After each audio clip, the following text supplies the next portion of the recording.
Gumawa ka ng mabuti. Not because you're after for the praise and applause of the people. But do good. Be very good. Gawin mong mabuti na mainam kung ano ang bagay na dapat mong gawin. But never wait. Ginagawa mo ito, not for them. Do it for God.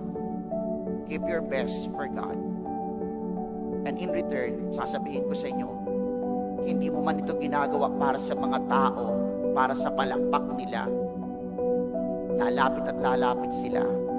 Sasabihin nila, mapapansin nila, "Hoy, ang ganda ng ginawa mo."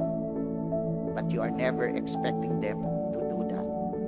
Ginawa mo lang kung ano ang dapat mong gawin. No? At ito sana yung makita natin ngayon. With all humility, gawin natin mga bagay hindi para sa palakpak ng ating kapwa-tao.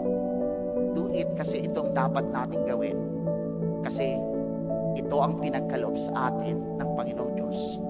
Papurihan nawa natin ang Panginoong Diyos sa lahat ng ating mga ginagawa.